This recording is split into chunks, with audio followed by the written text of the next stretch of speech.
I did this video because of the demand from various people within Twitter, Facebook, and across social media. David Haye, the Haymaker, the man that was meant to fight Tyson Fury, the man that was meant to fight Manuel Shah, the saviour to the heavyweight division, the man that was going to beat both Klitschko's. Has been saying a lot of things of recent times. David Haye said in an interview that he wanted a few warm-up fights before he got himself into any serious competition. But now I'm reading that David Haye is prepared to take a Wembley fight with Anthony Joshua.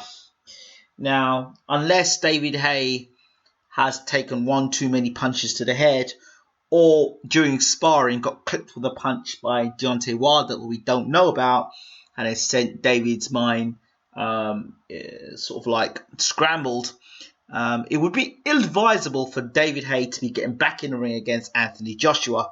Now, I'm not saying, you see, the thing is, boxing's all about levels. Anthony Joshua looked great against Kevin Johnson. Anthony Joshua's looked great against all the guys he's fought so far. But please, boxing fans, Anthony Joshua is still a prospect. Anthony Joshua has not been hit back on the chin yet. He's not had to go 12 rounds yet. He's not had to go for a struggle. He's never had to fight anybody who has given him speed and movement. And the two things David Haye does possess is speed and power. And Joshua has not faced anybody with that sort of speed, that sort of power, and that sort of counter punching. And, you know, a lot of people are looking at the Johnson fight and then putting David Haye in there and expecting the same result, which would be disastrous if you were to look at the fight that way. There's no doubt if Joshua were to hit Haye on the chin, it could be problems for the Haymaker. But be warned that the Haymaker does punch very hard, does move very fast, and let's not forget what he did to fighters like Derek Chisora, Woody Harrison, and the giant Valiev, and John Ruiz. Now, I'm not saying that Anthony Joshua, any of those guys, but all those guys have had experience, and you cannot take experience away. Those are what those guys did, despite maybe people say they were poor opposition, but they certainly threw punches back. In Audley's case, at least he threw a jab back. I don't think Kevin Johnson threw a punch back at Anthony Joshua. But that's not my point. My point is that David Haye, if I were David Haye, I would keep myself out of the limelight and try and make a low budget return and try and regain the confidence of boxing fans. Unfortunately, Haye's done a lot of talking. He's doing himself no favours. In recent interviews, he looks like he's putting on weight. He looks like he's putting on muscle. So that can only mean one of two things. He's either going to continue having a modelling career or he's going to come back in the ring and box. The question is, we're talking about this injury, whether the injury has healed up. A lot of people think the injury was fake. There was one other suggestion that was made, and somebody said it, whispered it in my ear, and I will bring it to boxing fans.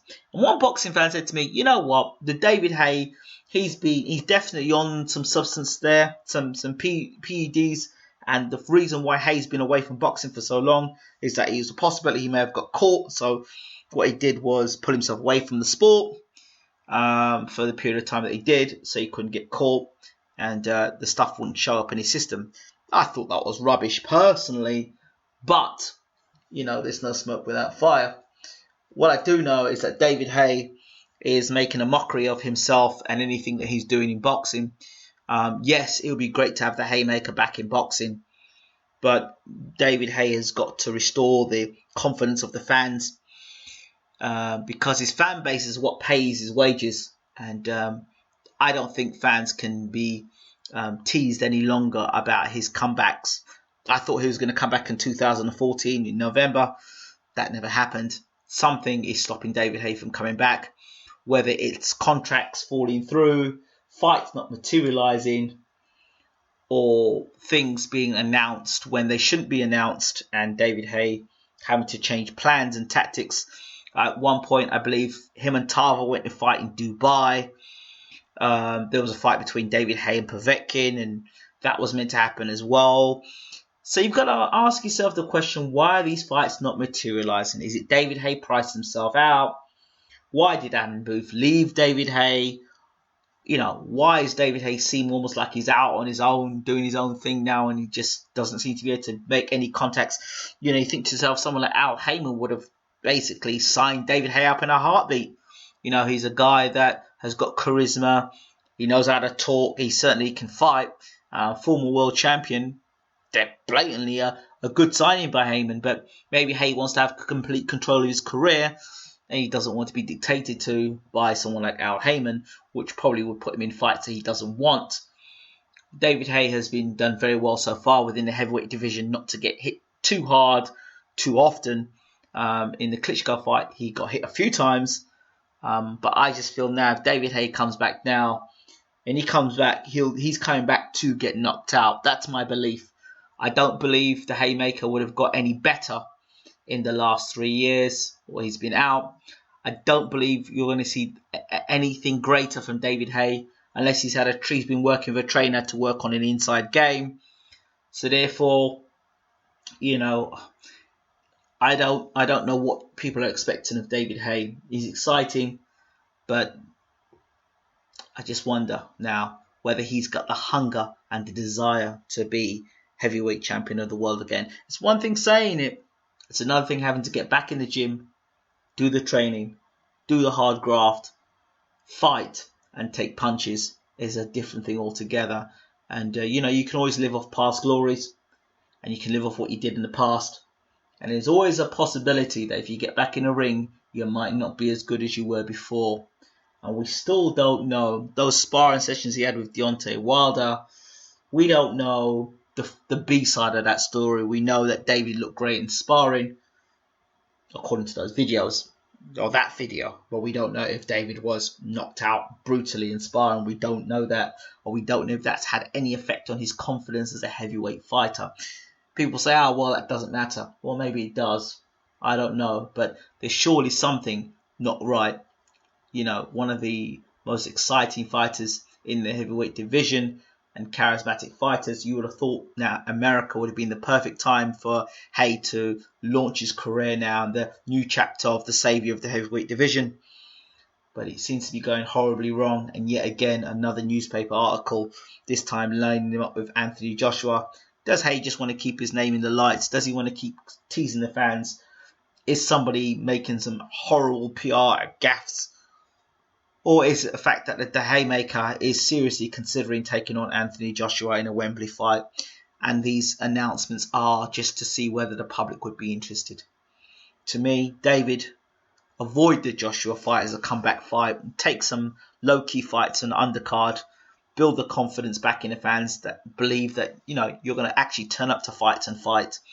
And once you've established that confidence, let's bear in mind now, Haye making a comeback now, he would need, I think, 3 or 4 fights against relatively decent opposition to test himself, to get himself back, to see whether he really wants to be heavyweight champion of the world again. Does he really want to be fighting Deontay Wilder? Really? Does he really want to fight Deontay Wilder? Deontay Wilder is not going to be scared of hitting David Haye. Does he really want to fight Deontay Wilder? Does he really want to fight Anthony Joshua? These are two guys who are, regardless of whether they're tested or not, the one thing they do is they come forward with bad intentions. And the 3 heavyweights I know that David Haye fought, even Klitschko, don't come with bad intentions. And Joshua and Wilder come with bad intentions. A tier fight that might be interesting would have been David Haye versus Lucas Brown. Haye's speed and power versus Brown's brute strength. It'd be interesting to see what happens if Brown caught Haye. And it's not like Haye can't get caught. He's been caught by John Ruiz. I think that'd be an interesting fight. There are a lot of fights. David Haye versus Bryant Jennings. David Haye versus Bermain Stavern. David Haye versus David Price. Yeah, there's some interesting fights there. David Haye versus Dillian Whyte. Some very interesting boxing matches out there. But David Haye needs to stop engaging in, if it is David Haye, in these newspaper articles which people are just finding, just not taking him seriously. And the thing is, that's going to affect his sales as well. Because if he does make a comeback, our fans are going to trust David Haye to go through and fulfill his promise in fighting. He pulled out a Mal Shah fight with the rumour saying that he wasn't injured, but actually ticket sales were low. I don't know about David Haye. I really don't. It's sad that the former heavyweight champion of the world has been lowered to such a degree that people just laugh when they mention his name. How does David come back? I don't know. Who's going to manage David's career? Does he want to be self-managed? Does he want to be with a manager? Why doesn't he sign with Eddie Hearn? Surely him and his good mate Eddie could sort something out for him. Or maybe Eddie can't. Maybe Eddie knows something that we don't know. Or is David waiting for prize fighter? Is David Haye waiting to fight in the prize fighter?